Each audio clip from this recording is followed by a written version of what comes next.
karapatan ay ang totoo. Yung salita ng Diyos.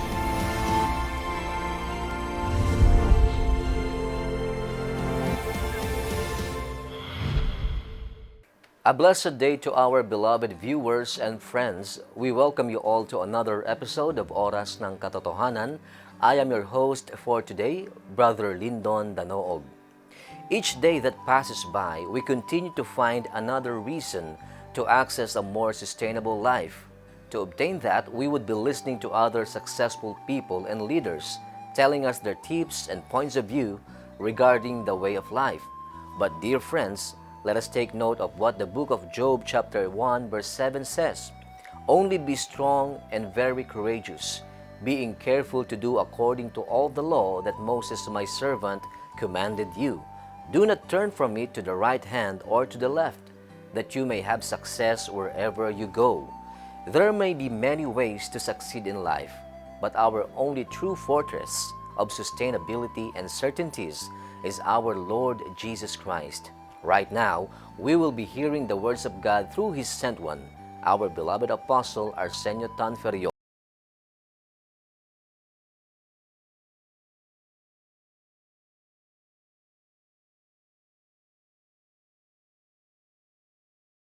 Sa pangalan ng ating Panginoong Jesucristo.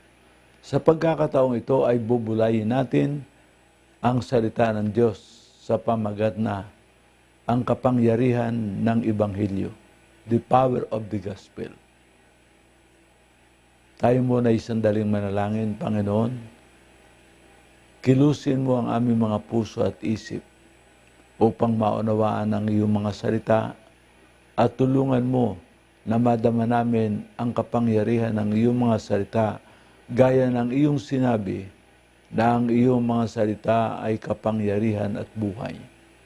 Maraming salamat, Ama, sa pagdinig mo sa aming mga dalangin, kalakip ang iyong pagpapagaling sa mga sumasampalataya. Amen. Ang ating paksa ay ang kapangyarihan ng Ebanghelyo. The power of the gospel. Bakit kaya makapangyarihan ang mabuting balita? Sinasabi ba ito sa banal na kasulatan? Alam natin ang kahulugan ng mabuting balita. Alam natin ang mensaheng ito.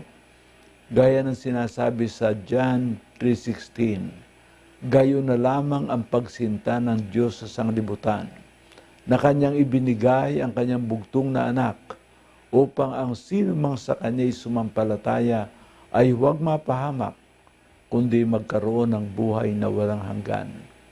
Ano raw ang mabuting balita? It's about God. God so loved the world. It begins with God. Sa mga tuwid talagang powerful. It's about the sending of His Son to save the world. That is another power. Power of God, power of Christ, and the power of creation. Ano ang sabi? Na ang buong sanglibutan ay minahal ng Diyos. Of course, not only people, but even animals and plants. All that God has created is a kind of result. It is a result of thy words. Gaya ng sinabi ng kasulatan sa 11 at 1 ng Hebreo. Basahin natin. Ngayon ang pananampalataya ay siyang kapanatagan sa mga bagay na hinihintay, ang katunayan ng mga bagay na hindi nakikita. Sapagkat sa pamagitan nito ang matanda ay sinaksihan.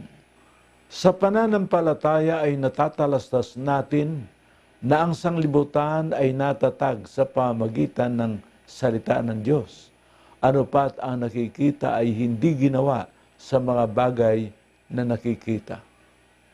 Sa mga tuwid, sa pananampalataya ay ating tinatanggap na ang sanglibutan ay ginawa sa pamagitan ng salita ng Diyos na hindi nakikita. Yung nakikita ay ginawa sa pamagitan ng di nakikita, gaya ng salita ng Diyos. We can understand, but we cannot see. And yet we can see the fulfillment of the Word of God. Kaya ito ang kapangyarihan. Walang hindi ginawa ang Diyos para ang sanglibutan ay maligtas. Hindi lamang binigyan niya ng lahat ng kailangan, lahat ng kaayusan, lahat ng bagay. Nilaanan niya ng mabuting kalagayan lahat ng bagay, kahit ang mga hayop o kahit ang lupa.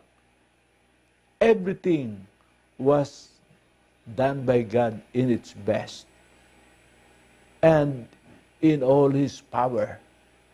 Yan ang kapangyarihan ng Diyos, at ang kapangyarihan ito ay ang salita ng Diyos. Hindi niya ginawa ng kamay ang sanglibutan, sinalita lang niya. At yung ating maalala kung gaano ka-espesyal ang pagkagawa ng tao, sapagkat siya ay humubog ng putik at yung tao'y inanyuan sa pamagitan ng putik at siya ay huminga ng hininga ng buhay para yung putik na inanyuan ay magkaroon ng buhay o ng kaluluwang buhay. Purihin ang Panginoon. That's the power of God through His Word. And the gospel is the Word of God. Kaya makakatiyak ka na pagka binabasa mo ang mabuting balita at sinasampalatayanan mo yung binabasa mo, nakakatiyak ka na mangyayari ang iyong sinasampalatayanan sa iyong binasa, sapagkat ang lahat ng bagay na ngayon ay nakikita, all things that can be seen because God created, it was created by the unseen, no other than the Word of God. Kaya ang mabuting balita, pwerte ang power niyan. Kaya ating pansinin, halimbawa, sa mabuting balita, ang tao ay nilikha ng Diyos sa pamagitan ni Kristo. Noong inuusig ang mga alagad ay kanilang sinabi sa mga unbeliever, ang inyong kasalanan, pinatay ninyo ang lumikha ng buhay. Sino ang pinatay na lumikha ng buhay? Christ. Christ, they crucified Him. And He died on the cross. At inyong pinatay ang lumikha ng buhay, na binuhay ng Diyos na maguli sa mga patay. Mga saksi kami sa mga bagay na ito. Gawa 3:15. Inyong pansinin ang kapangyarihan ng salita ng Diyos. Si Kristo ang berbo ng Diyos. He is the Word of God, and the Word of God is power. Kaya si Kristo ay kapangyarihan. Lumikha ng buhay. Bakit? All things were made through Him. Basahin natin sa John chapter 1, verse 2 and 3. Ito rin ang pasimula ay sumasa Diyos. Ang lahat ng mga bagay ay ginawa sa pamagitan niya. At alinman sa lahat ng ginawa, hindi ginawa kung wala siya. Sa makatwid, God created all things through Christ, including us, ourselves, mga tao. Lumikha ng buhay. Sino ang nagbigay sa atin ng buhay? Sa 3:15 ng mga gawa. Ay di si Kristo. Lahat kasi ay ginawa sa pamagitan niya. Ang Diyos ang manggagawa na mayroong manggagawa. Christ is God's creation. And in Him, all things were created through Him and by Him. Purihin ang Panginoon. Kaya ito ang kapangyarihan ng salita ng Diyos. Purihin ang Panginoon. Kaya ano ang Ebanghelyo? Ang Ebanghelyo ay kapangyarihan. Bakit? Because it's about God. It begins with God. For God so loved the world. The power of creation is from God through Christ. Kaya't siya ay ipinapangaral. Kung ating pinapangaral mabuting balita, we always mention God and Christ. Maalaman natin, kaya siyang lumikha ng buhay. Itong mga Kristo ba ngayon, lumikha ng buhay yan? Karami-rami na nila, may Kristo pa sa sabungan? Yan ba mga lumikha ng buhay? Hindi. Kung wala ang salita ng Diyos, walang buhay ang mga yan. Christ is the co-creator because all things were created by Him. Through Him. Purihin ang Panginoon. Kaya makapangyarihan. Kaya kung tayo may sakit, ano ang sabi ng Panginoon? Ang kapangyarihan ng Espiritu ay sumasa akin. Pinuspos niya ako ng kanyang Espiritu. At ano pa ang sabi niya? Upang ipangaral ang mabuting balita. Upang bigyan ng paningin ang mga bulag, makalakad ang mga pilay, at higit sa lahat, magkaroon ng kaligtasan at buhay na walang hanggan ang sumasampalataya. The Word is the gospel, and the gospel is the power of God unto salvation. Basahin natin ito sa Roma 1:16. Sapagkat hindi ko ikinahiya ang mabuting balita, ang Ebanghelyo, sapagkat siyang kapangyarihan ng Diyos sa ikaliligtas ng bawat sumasampalataya, una-unay sa Hudyo at gayon din sa Grigo. Mga kapatid, bakit daw hindi dapat ikahiya ang mabuting balita?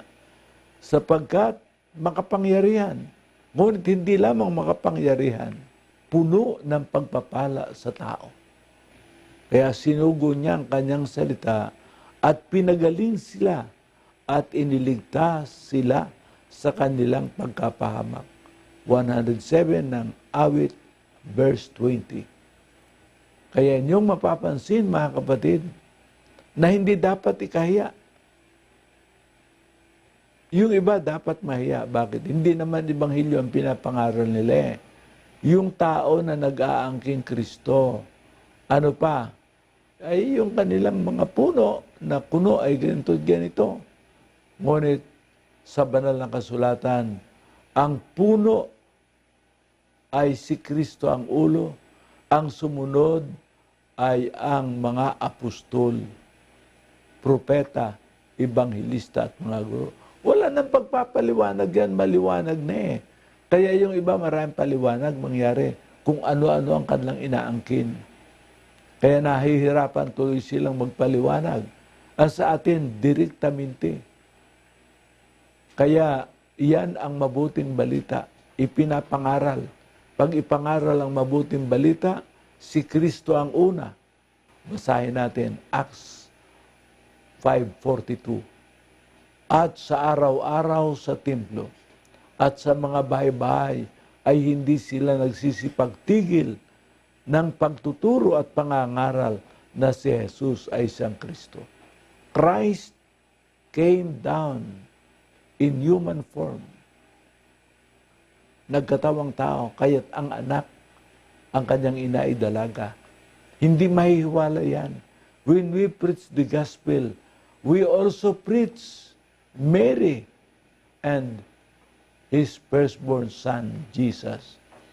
Jesus is the name of Christ in the flesh. He came down at nang siya'y dumating, kinakailangan ang dalaga ang manganganak sa Kanya. Espiritu Santo sa sinapupunan ng dalaga. Yan ang ayaw bigyan ng emphasis ng mga Kristo ngayon eh. Dapat ipangaral ninyo na kayo anak ng dalaga. Tingnan natin. Tingnan natin kung gaano ka-smarty ika nga kayo. Ako hindi galit sa inyo. Kung kayo ay babanggit sa akin, okay lang yun. Pero ang ipapayo ko, huwag rin kayong galit. Bakit? Ang galit ay hindi gumagawa ng mabuti. Kaya si Cain, nagalit kay Abel. O ano ang ginawa niya? Mabuti bang ginawa niya doon sa kanyang kapatid? Ang galit nga, hindi gumagawa ng mabuti. Pag ika'y galit, dadalhin ka niyan sa impyerno. Lahat ay susumpain mo, lahat. Diba? You will curse everybody. Curse is your word. Laging, hahatulan kayo ng Diyos, hahatulan kayo ng Diyos. Teka muna, ipangaral mo ng pang-ibig bago hatol. Praise the Lord. God so loved the world, He gave His only begotten Son. Ay ano sang sabi sa Marcos? He that believeth not shall be condemned. Yun, mangaral ka muna ng Kristo na siya si Jesus. At pag naipangaral mo, tsaka ka na magsasalita ng kung anong kahatulan. Sapagkat ang mga hindi sumampalataya ang hahatulan. Ang sumampalatayang si Kristo ay ipinanganak sa katawang tao na matay, na buhay na maguli, umakyat sa mga langit, naupo sa kanan ng Diyos. Siya ang ating tagapamagitan, araw at gabi, ang ating kaligtasan, ang ating kagalingan, ang lahat ng biyaya ay para sa atin because Christ paid it all. Binayaran niya ang lahat para sa atin. Ang kanyang mga sugat at latay nagpagaling sa ating mga karamdaman. Purihin ang Panginoon. Glory to God. Kaya mga kapatid, yan ang power of the gospel. Hallelujah. Kaya tayo ay, lahat ay nagdadala ng mabuting balita. At kung tayo ay nakakasalubong ng mga taong iba ang ginagawa, ay ating tinatanong, kanino ba yung inyong mga perang tinatanggap? Iyan ba ay Kristong nasa langit o ang Kristong nasa lupa? Kakatakot yung ganyan. Kaya, we are not ashamed of the gospel because those who will believe will not perish but shall have everlasting life. Purihin ang Panginoon. Ano pang sinasabi sa atin, mga kapatid? Ang Ebanghelyo talaga ay very powerful because time will come that the man or all men will be judged by the gospel. Basahin natin sa Romans 2:16. Sa araw na hahatulan ng Diyos ang mga lihim ng mga tao ayon sa aking Ebanghelyo sa pamamagitan ni Jesucristo. Ikaw ba ay tatayo sa araw ng paghatol kung ang iyong Ebanghelyo ay hindi makapangyarihan? Kung ang iyong Ebanghelyo ay dala ng mga sinungaling? Ibang Ebanghelyo na yon. Ang Ebanghilyong tunay, yung ipinangaral ng mga apostol. Ang Ebanghilyong ipinangaral nila, ang tunay na Ebanghelyo. Why? Because the Bible also asked them, how can they preach except they be sent? Ang sugo ay isinugo. Hindi sumugod nang hindi pa sinusugo. Isinusugo muna bago sumugod. Kaya ang lahat ng mangangaral dapat isinugo. Paano tayo isinugo? Halimbawa, si Timoteo pinatungan ng kamay. Ang pagsusugo ng Diyos kay Pablo. Paano naman siya isinugo? Liwanag at tinig. May nakita siyang liwanag na nakakasilaw. Iba't ibang liwanag.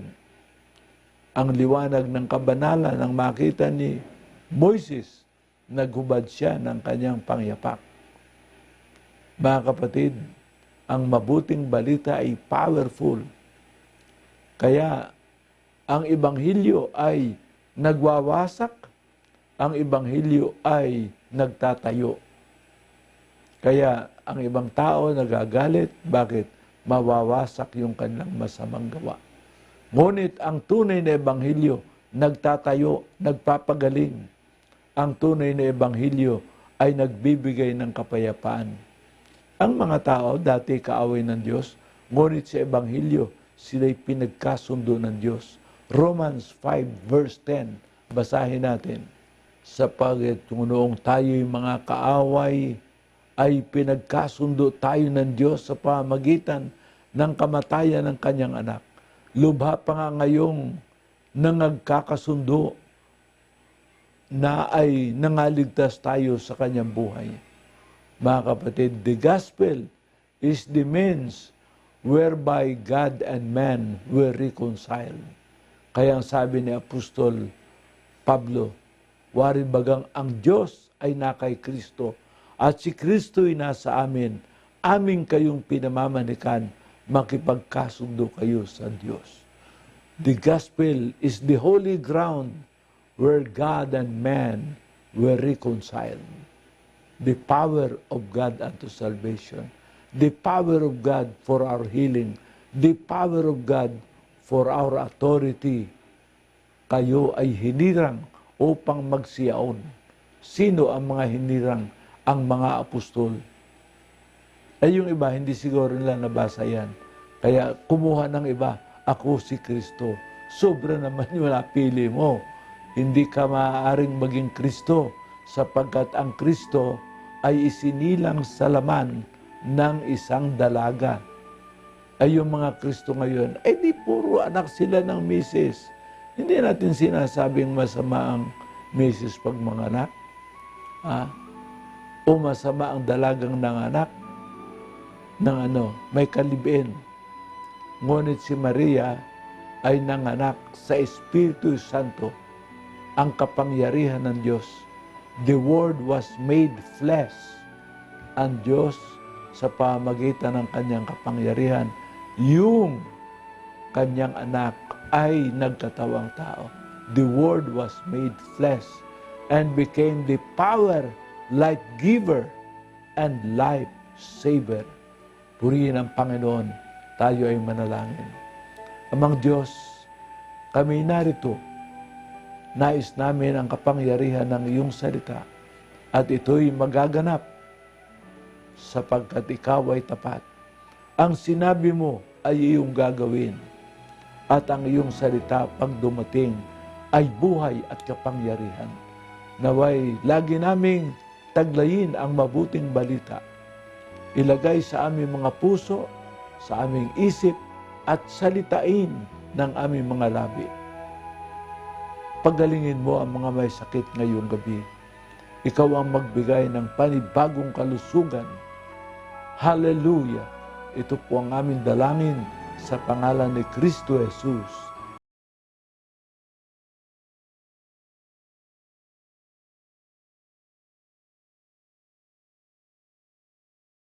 Talents and hard work have brought us to places not everyone has gone to. The privileges and resources we have may be the result of our hard work, but it is God who has been showering us with His blessings so we can continue to live a life for His glory. Thank you once again for joining us in this episode of Oras ng Katotohanan. We hope and pray that you will continue to be with us as we reap the blessings that God has prepared for those who open their hearts in His words. I am Brother Lyndon Danoog. May the good Lord bless and keep you until the day of our Lord Jesus Christ.